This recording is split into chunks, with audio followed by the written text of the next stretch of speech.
Welcome back to Today. With last week's capture of accused cop killer Eric Freen, an elite group of crime fighters who normally work under the radar made big headlines. The U.S. Marshals Fugitive Task Force was identified as the lead agency that brought Freen to justice after that massive 48-day manhunt in Pennsylvania. The Marshal Service is the country's oldest federal law enforcement agency. They handle everything from federal court security to secret witness protection. But they are also the nation's primary fugitive hunters. I recently joined them on the hunt in Arkansas. Hands up! You can run, Police, U.S. Marshals! but you can rarely hide from these guys. The U.S. Marshals Fugitive Task Forces don't solve crimes. Their job? Hunting down the most dangerous of wanted suspects. They should be considered armed dangerous. The Marshals have a low public profile. They secure federal courts and transport prisoners, among other things. But they are also the nation's primary fugitive hunters, We do the wanted posters on them. rounding up 110,000 of them last year. It is somebody who knows there's a warrant out for them and are actively avoiding apprehension.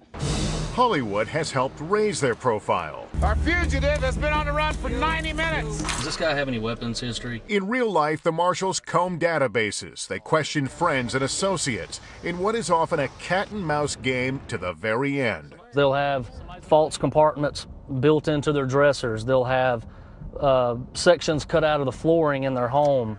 We found people hiding in the air vents. Nice and easy. Sometimes they give up quietly. I got lift window. It's a good day when it goes down like That's a good day. That's nice and easy. A bad day is what happened this past July in New York City when two marshals and a police officer were shot and wounded during a takedown. We're going after the worst of the worst. Because of some shootings that the Marshal Service has been in the last few years, our director has implemented some tactical training nationwide for the Marshal Service. Let me see your hands now. We do force-on-force training. We do hand-to-hand combat to make sure that we have the tools necessary for us to do the job that we do every day. This is the residence. Front door's on the right side. We recently spent 24 hours riding along with the Eastern Arkansas Fugitive Task Force. Barely 3 hours in, they'd caught their second fugitive, wanted on a weapons warrant. Slide in, have a seat right there. The task force teams, located across the country, are made up of marshals and other federal agents, along with state and local cops. At times, the work is frustrating. We're a step behind him. Like always, we're going to have to develop something to send us in the right direction from here. That something comes an hour later. The Marshals have received a lead that a fugitive sex offender may be nearby. They've pulled off here in this parking lot to brief their tactics before they hit it. Just before sunset, they move in. They make an arrest. It's not their guy, but this one, too, has an outstanding warrant. It wasn't in there. We found his brother.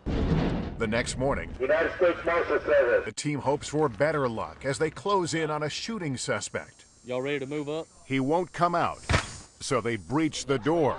And finally, He realized that we wasn't going away, and he decided to go ahead and surrender to us. he's the team's 399th fugitive arrest of the year.